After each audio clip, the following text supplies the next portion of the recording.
This screencast is going to go over Moving Straight Ahead 2.3 Part B. So there is another t-shirt company that the class can use, and that's called the Big T. Their t-shirt costs are given by this table, not as an equation like the other two were.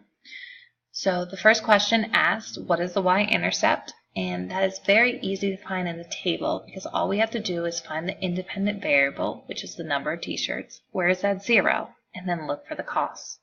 So we know that the y-intercept is going to be 34. You can write it as the coordinate point, which would be 0, 34. Or in this case, it would probably make sense to write it with its label, which would be the $34. Now, this y-intercept is an upfront fee or a membership fee of some kind to get t-shirts at the Big T. The next one asks, does the plan represent a linear relationship? Well, other relationships can have y-intercepts and aren't linear, so we need to look for the constant rate of change. If you look at this table, it counts by all kinds of crazy amounts, so it's really hard to see the constant rate of change. So this table underneath, we started counting by 1.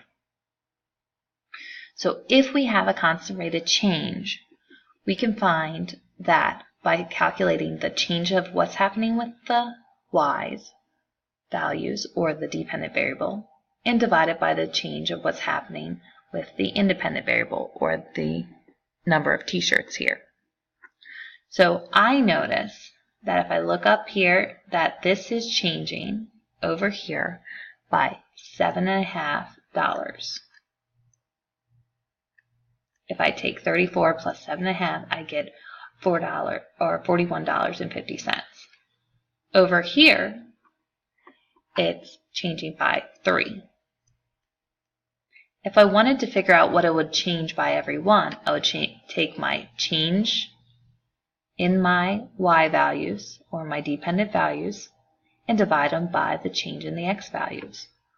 Or you take 7.5 and divide it by 3. When you do that, you get 2.5. Now, we only looked at 2 different points, so there's no guarantee that this is linear just by looking at 2 points. We have to look at all of them, so that's why we have the table down here. We want to use our constant rate of change, if it is really a constant rate of change, to count by so we can see if it works with the other numbers. So if it really is $2.50 per t-shirt, I would add that to our membership fee, and for one t-shirt it would cost $36.50. Keep on adding the $2.50. The next price for 2 t-shirts would be $39. If I take 39 and add it 2.5 to it, I should get 41.5, and I do. So far, it looks like it's linear, but I need to continue through all of my points from my original table. So then I'm going to keep on adding 2.5. So 41.5 plus 2.5 is 44. 44 plus 2.5 is 46.5. So far, so good. We're going to continue our table. So this would be 6 t-shirts, 7 t-shirts, 8, 9, and then we have 10.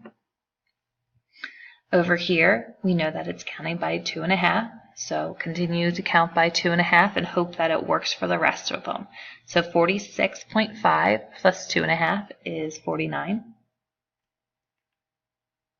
49 plus 2.5 is 51.5, or $51.50. If you add another $2.50, that's $54. So far, so good. Add another $2.50, we're at $56.50. And if we add another $2.50, that would make it $59. So all of the original table worked with a constant rate of change of 2.5. Every t-shirt cost 2.5 cents, or $2.50. So our constant rate of change is $2.50 per t-shirt.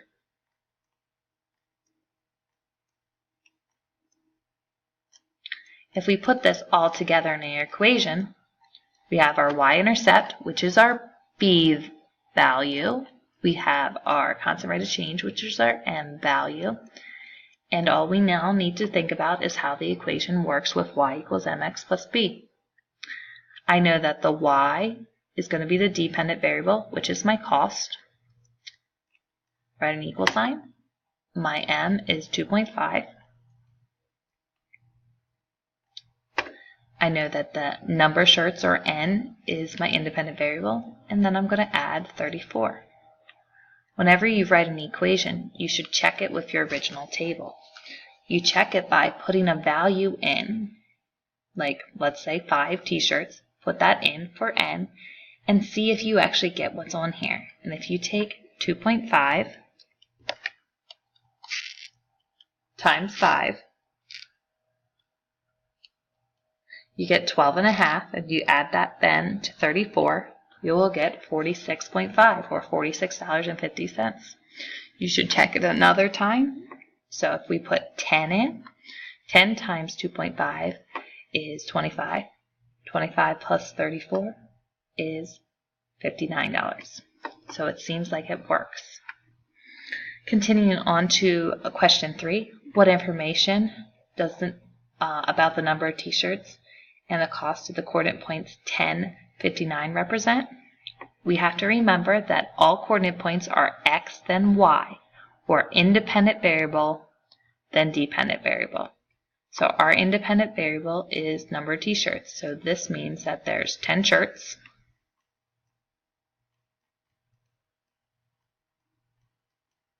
And this is our dependent variable, which is our cost. So that's going to be 10 shirts, cost $59.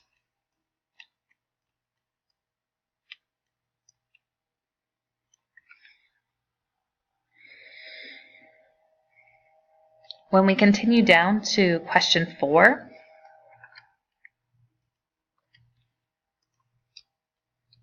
we can see that it's looking at us to figure out where we should have our business if we want to buy 15 t-shirts. Well, if you remember before, we know that if we had 14 t-shirts, both Mighty T and No Shrink cost the same thing. They cost $63. So and we know that after the 14 t-shirts, we should be buying from Mighty T. So we know that Mighty T is going to be better to use after 14 t-shirts.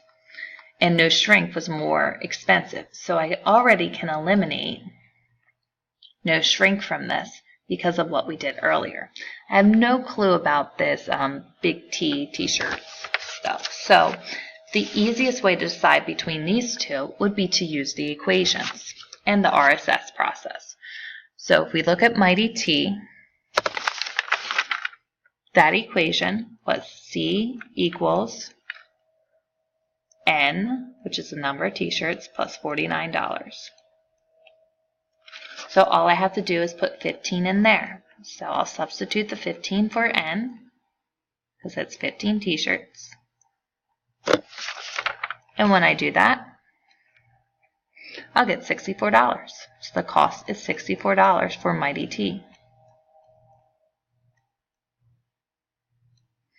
For Big T, we just took time to write that equation, and that equation was C equals 2.5 times the number of t-shirts, which is N, plus the $34 membership fee.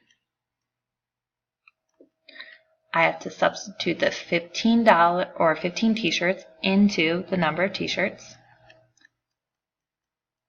So I'll write C equals 2.5 times my 15. And then we'll add that to 34. Once we do that in our calculator, we will find that Big T is actually a little more expensive. It is $71.50 for 15 t-shirts. That means that we want to use Mighty T. It's going to be cheaper for 15 t-shirts.